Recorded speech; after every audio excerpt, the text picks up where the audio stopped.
Namaskar friends. This is lecture 3 of module 12 of the stress management course, and as I promised, I have come up with a detailed discussion of some very important life skills which I found relevant for most of us. This series include the skill of time management, the skill of making decisions which are quick and accurate, along with the ability to solve problems effectively, and the third in this series is doing effective communication.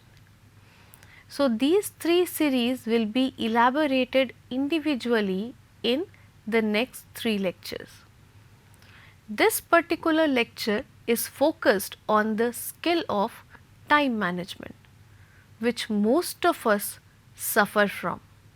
So, let us begin with our discussion, and I really hope this lecture is going to add something to your life which is meaningful and which can have a long lasting impact on the stress level you usually suffer from. Let us begin with the lecture. Here is the quick recap of what we are going to learn. So, I have tried to choose some specific techniques with which we are better able to manage our task and time, and this include a 4 quadrant approach of goal setting and prioritization of task, then planning and scheduling, different methods of planning and scheduling the day so that we can make most of the time available to us.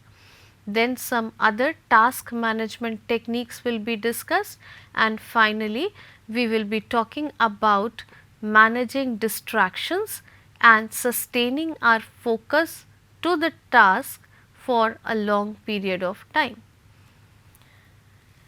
So, first of all, let us talk about prioritization and goal setting, and we are going to have a 4 quadrant approach about it. Friends, we have multiple tasks to be fulfilled in a particular time slot. Some of them are highly urgent, means we have to do them immediately. If we do not do them immediately, probably the time will lapse and we will never be able to do it then, or it is going to cost us a lot if I get another chance of doing the same thing. Similarly, some tasks are very important and they are to be taken up immediately because of their consequences which are greatly relevant to us. We can't dare to really miss those tasks. So, some tasks are important, some tasks are urgent, and some tasks are both, both important as well as urgent. And there may be certain things which are neither urgent nor important. So, first of all, we must identify what are the things we are supposed to do in a stipulated period of time. Then we try to find out which tasks are really important for us and which are urgent for us. So, in the first cell, which is quadrant 1, I will keep the things which are important as well as urgent.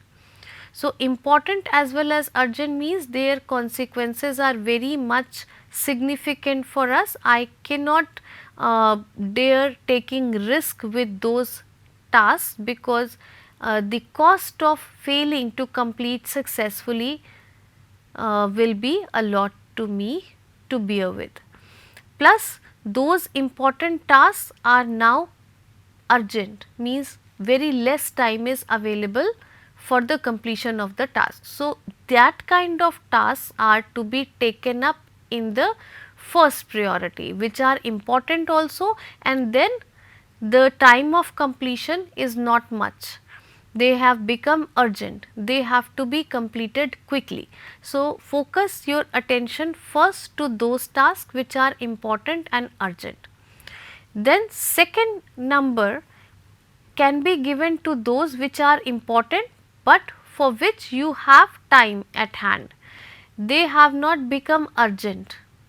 So, you can schedule those tasks. We are not going to miss them even if we schedule them for tomorrow or maybe day after, because there is still 10-day time available to complete that task. So, I can reschedule them for tomorrow or maybe the day after. Okay. Then comes the tasks which are urgent, but they are not much important. So, those tasks can be given to other people also. There is a concept of teamwork, right? Every task cannot be done by the same individual, himself or herself. We many times need to divide responsibility. So, you have to think carefully which task is to be kept for yourself and which task can be given to other people. So, those tasks which have become urgent means very less time is available to fulfill the task. So, it has to be done immediately, but because it is not that important, its consequences are not going to affect me so deeply, I can rely on others for that task and I can give that task to other people. And lastly, the tasks which are neither urgent nor important, such tasks must be given to other people only. We must not really spare the time and attention for that kind of task. So, whenever we take this 4-quadrant approach, we have to think about the allotted task or the assignments which we have to complete with respect to two things. First, the significance of the consequences or outcome which make the task either important or unimportant, and the time available for the completion of the task. If time available is very less, the task is now urgent. If the time available is still enough for us, we can reschedule it. The task is important, its impact is important, but I still have time, so I can think of doing it maybe later. Of course, not in the 11th hour, but it is not that urgent to do it right now. I can take up other important and urgent tasks first, and it can be scheduled for a later time. Then once I set the priorities, I have to do planning. I now know that okay, these are the tasks which are very important and very less time is important. So, I have to focus all my attention and effort to these tasks first. Now, I have to plan. What I need to plan? If the task is big, if it is large, if I am supposed to invest a good amount of effort and time into it, it is better to break it into small doable parts. And then I have to think that how much steps or parts of this particular task are to be completed today, how much I am going to complete it tomorrow, how much day after tomorrow, before I actually complete the task by putting all the segments together. This can be done by keeping to-do list and reviewing the list at the end of the evening. Friends, what happens that whenever we come across terms like to-do list, we find them fascinating. We immediately decide to follow these kind of ideas. We start writing to-do list in our mobile phones, in laptops, or simply in our pocket diaries.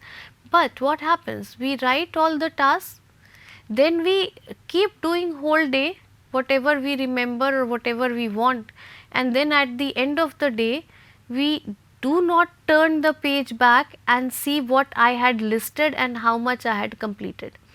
So, it is equally important to go through the to-do list again in the evening or whatever time you rest your day, and find out how much you have abided by your list, how much tasks which were scheduled for today were actually completed.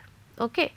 Then how can I do it? There is a popular technique which is known as time blocking. So if I know that today I have to do this, maybe 4 tasks are there, and I review the hours of my day, I can spot out when I can find time to complete those tasks. I can simply block time. Block time means I can schedule a particular time period, maybe 12 to 2 I will be doing this only, no other task will be taken up. So in my list or in my planner, I am not simply putting up the task, but I am also blocking time for it. So task number 1 and the time allotted is 12 to 2. So this technique is called time blocking. Now that 12 to 2 time is no more available for other kind of things. Whenever I have to take up the next task, I will have to look for other time slots. I cannot accommodate it again in the same time slot, which will create a conflict. Okay. So time blocking is another popular technique. What happens that when we create specific blocks of time, I exactly come to know when I will be busy during the day and doing what I will be busy with. Okay. It ensures dedicated time slots for each activity, and it assure sustained attention over the task. Then here are some popular task management techniques. The first one is known as Pomodoro technique.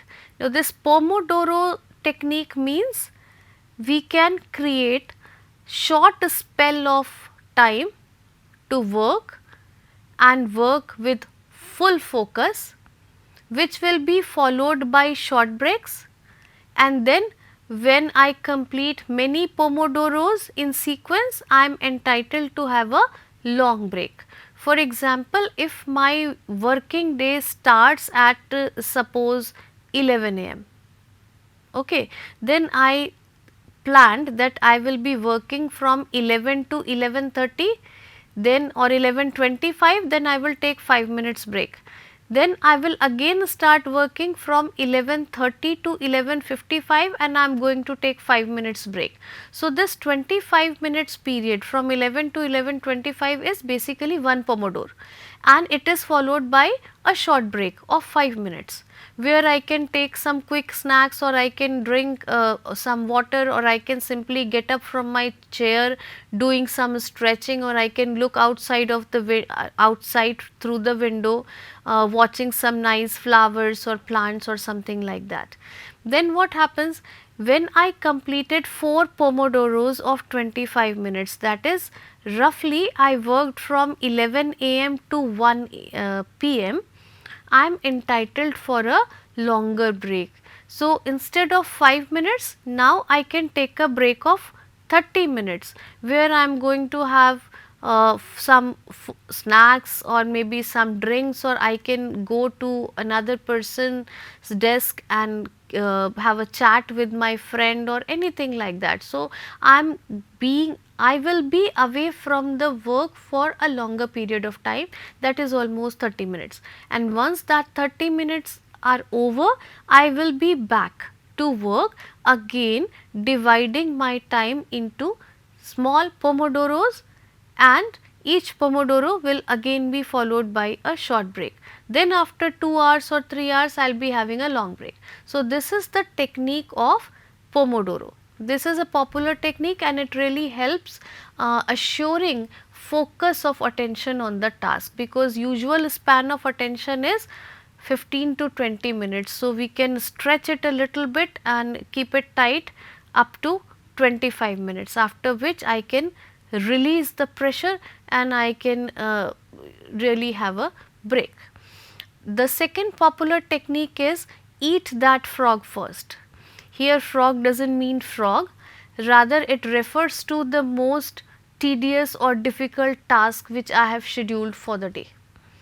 If I have scheduled say 4 or 5 things to complete in a day, and I know which is the most difficult one, I can take up that most difficult task before I take up the easier ones.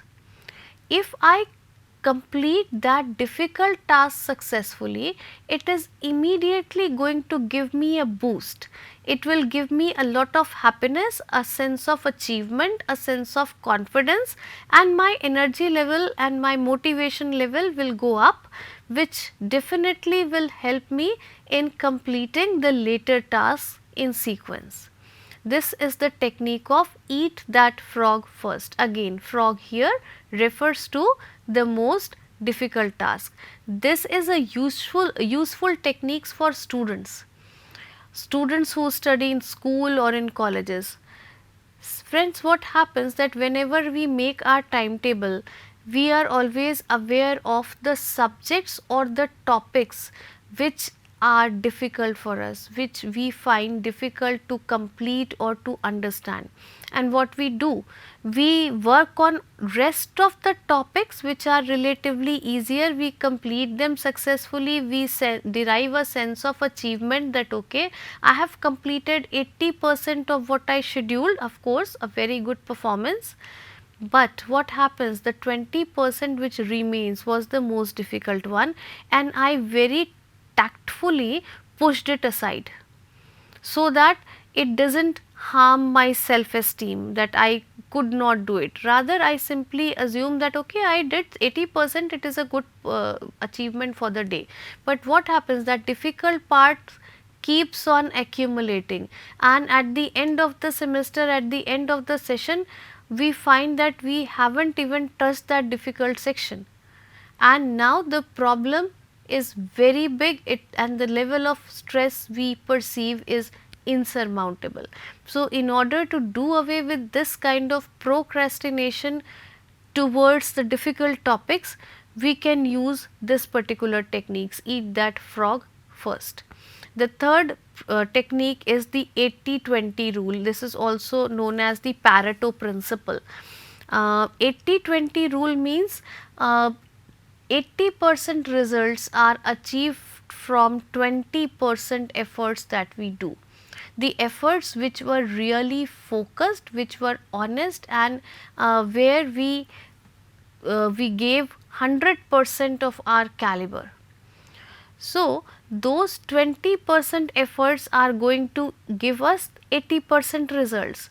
Rest 80% efforts can give us results which make the 20% of the overall scenario of our job or studies. So, what can we do? We should try to identify those high impact activities, and then we can plan those high impact activities in the time where we are most energetic and where we expect least distractions to happen. Then getting things done, this is another way of doing and managing tasks, and what it does, it emphasizes capturing all tasks and ideas, clarifying them, organizing them into actionable steps, and then reflecting on them regularly. Also, it asks to engage with them appropriately every day. What does it mean? It means that we have to carry out different types of jobs. For example, I am a female, I am supposed to carry out certain responsibilities at home, I am supposed to carry out certain responsibilities at my workplace. Okay. So, when I wake up in the morning and I start thinking about my day, it is not that only assignments of work are important or only home assignments are important. I can have some home assignments and some work related assignments equally important for the day. So, what will I do? I am going to list both of them in separate sections. Okay, I can make two sections in my planner, and one section will be dedicated to the home related assignment, the other section for the work related assignment. Now, I know at what time I will be available at home for those tasks and when I will be at my workplace. So, I have to make a schedule separately for the home assignments and then for the work related assignment, and then I can decide priorities of these two categories separately. So, instead of putting them or merging them together in one category and then juggling about prioritizing home related task over work related activities or vice versa, if I find that I have to perform different responsibilities which belong to different domains of my life, I can create different categories of such prioritizing and goal setting things. This will probably help me sorting the picture out, and I clearly know that what are the actions to be taken to complete the task belonging to each category. Then there is another method which is known as rapid planning method. Rapid planning method means where we have to quickly think about the important aspects to be covered in the next few days, and then we have to create a massive action plan. Everything is to be done quickly if we are already having less time to complete more of the work. Then the Parkinson's law, which posits that work expands to fulfill all the time available to do it. It is better to allocate less time than what do you think is required. It simply means that if I think I am going to complete chapter 1 in 3 hours today, chapter 1 and the tasks related with chapter 1 will keep expanding themselves, and they will fill the 3 hours time which I have assigned for the completion of chapter 1 of, suppose, mathematics, of English grammar, of any subject. Rather, at the end of 3 hours, I may wonder that I worked so hard and I have been working for the last 3 hours, and still this segment is pending, it is still remains. Okay, but what can I do? I have completely utilized 3 hours which were available to me for the task, and now I cannot spare more time to fulfill that particular task. Instead, what Parkinson's law would suggest?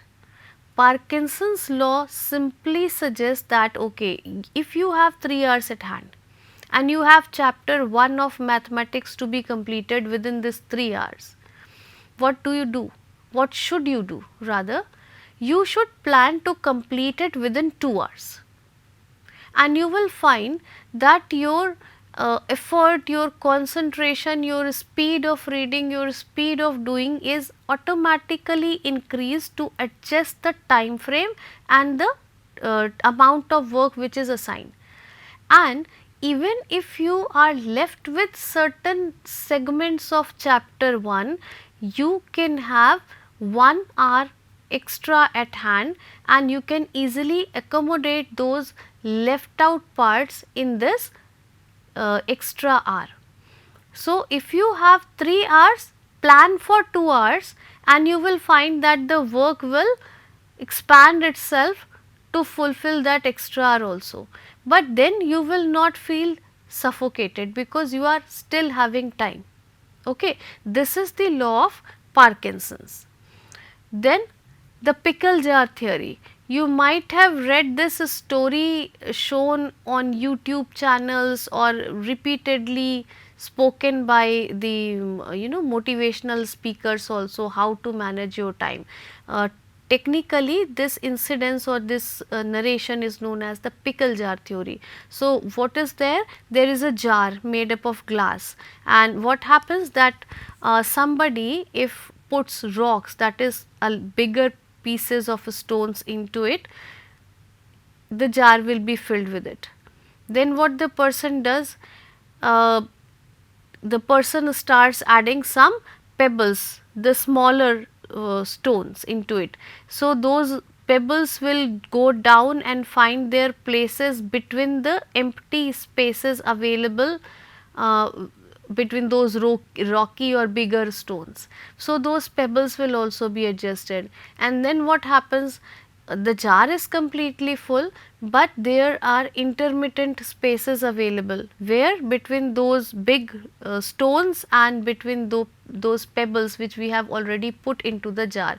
So if I start pouring some sand, which are very minute particles, those particles will again go into the jar and they will also find their way, and everything will be adjusted in the jar.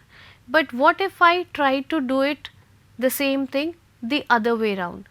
Initially I filled the jar with the sand completely, and now if I start putting pebbles into it, the jar has no space to accommodate those pebbles, and there is no question of accommodating the rocks, which are the bigger stones, because sand has left no space empty in the jar. So it refers to having the correct sequence of work. Remember the 4 quadrant approach that we adopted earlier? Take up the important and urgent things first, they are represented by the rocks. Then take up the urgent and not important task, then important and not urgent task which are scheduled in your daily planners, and finally you can leave the unimportant uh, and non urgent task for others. So rocks are the most important things to be done. These are the must have things or the tasks that are that must be completed.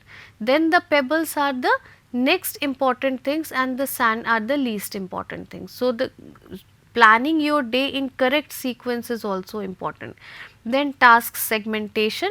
Of course, if the task assigned or the ultimate goal is big, for example, you think that you have to come in flying colors, you have to secure highest marks in MBA examination, which is a 2-year program, or a B.Ed program, which is a 4-year program, whatever you have in your mind, then those 4 years must be broken into smaller pieces. That is, what will you do in year 1, in year 2, then in year 3 and year 4. Then in the first year, if this is your final goal, you can further split it up in for months. Okay, in the first month I'll complete this part, then the second month, and so on for all the 12 months. Then 1 month can be divided into weeks, and 1 week can be divided into your daily assignments.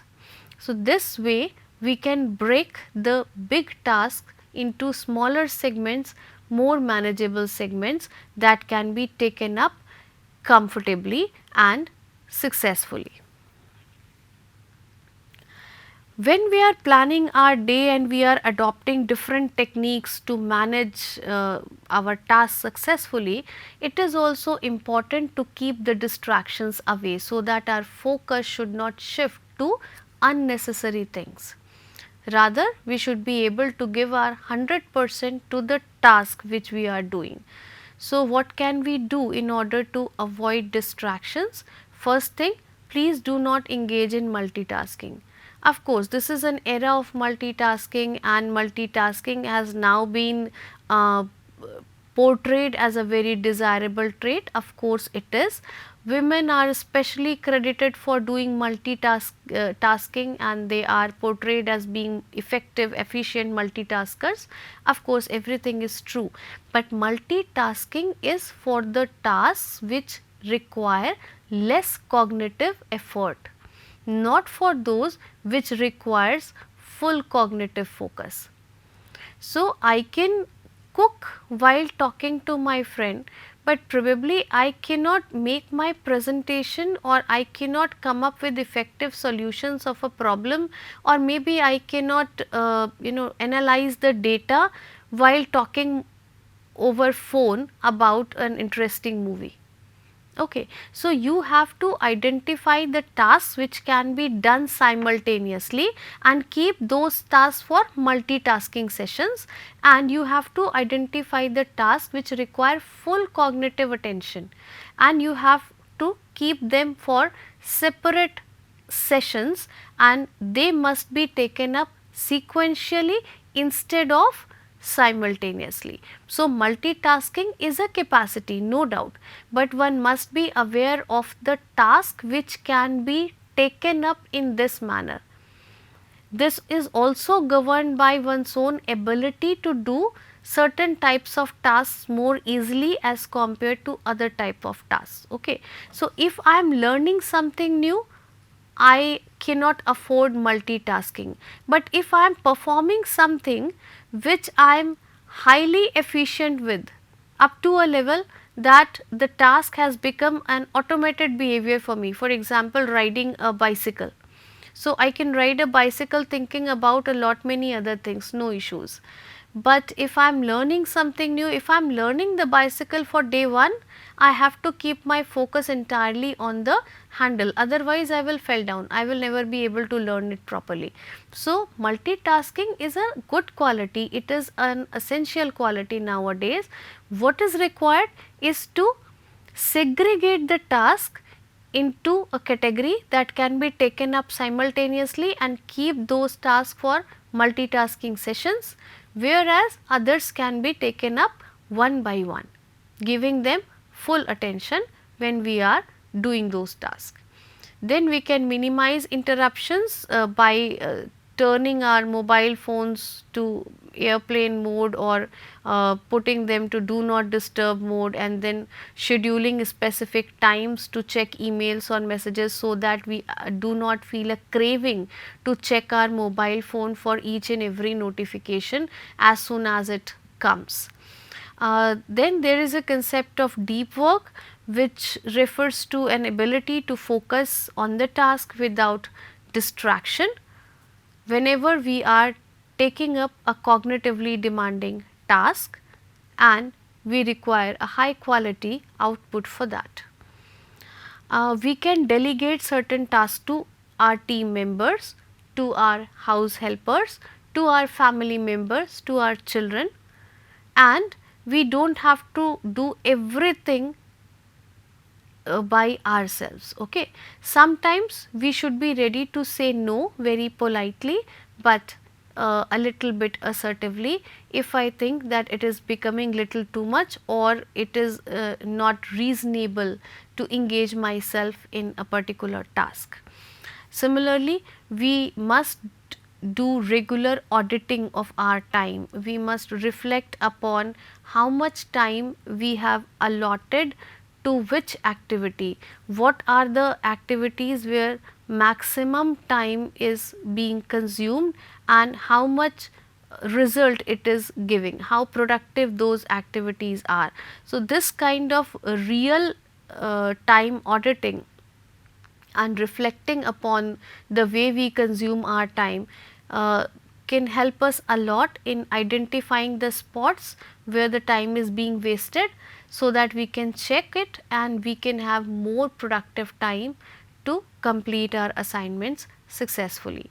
We can organize our workspace, physical workspace as well as the digital workspace. Digital workspace means our laptop or the tablet or mobile phone wherever we work. Okay. And physical workspaces of course our cupboard, our tables, our offices, wherever we work. Okay. Then we can build habits not to postpone our assignments for later time. Okay. This also helps us overcoming procrastination. If I have scheduled something for today, I must try my level best to fulfill or complete that task at the scheduled time, unless something really important happens which keeps me away from completing my schedule, right. Procrastination is a big thing, and we must focus on strategies to overcome this tendency. Now, what are those strategies? First of all, we must understand the causes why we try to push some tasks aside, realizing their importance. We know that the tasks are really important and they have to be done. We will only be doing them, nobody else will come to help us doing that, and still we engage in procrastination. So, what is the basic cause? Do we have fear of failure? Do we find ourselves incapable of taking up those tasks? If yes, try to learn this required skills which helps you complete the task easily, or you can also take guidance and help from those who have successfully done such kind of things before. Do we have a a concern of perfectionism? No, this is not perfect, I should also try something better, I should try something better and better. No, this is also not good, I should look for something better. Many people do like this. So they simply keep planning and tearing off pages because they are not satisfied with their plans, or they are not satisfied with whatever they have in their hands. So they want more and more and more, and therefore they keep preparing only without indulging into meaningful actions which can deliver some good results for them. Or I can simply have an aversive feeling towards that task because the task is too boring, or the task is very lengthy. For example, if you have to really write 50 pages in your holiday homework, right? So 50 pages writing, this is too boring. So what can we do? We can make a more doable goal of writing 2 pages a day. So 50 and 2, these two numbers are very different from each other. So if I reduce it from 50 to 2, suddenly my mind has a feeling that okay, 2 is manageable. Perhaps I can try different things to make it more interesting. Maybe I write with different pencils or different pens, so that every time I start doing this, it gives me a feeling of something new, something different.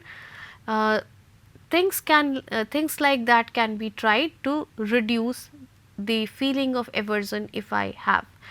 And then I can use techniques like self compassion, focusing on the next action, or making temptations less convenient.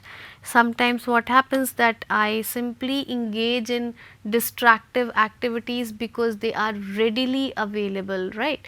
So if I am working on my mobile phone, definitely mobile phone is a tool which gives way to many distractors very easily. You have to simply scroll the window and you will be doing something else. So instead of working on mobile phones, if I work on the laptop, and if I do not require internet to download informations or to connect to my teammates, it would be helpful, really helpful, if I switch off the Wi-Fi connectivity for the time being. If I am focusing on something, producing some drafts or doing some data analysis or writing some reports where I do not need constant inputs from other team members, right?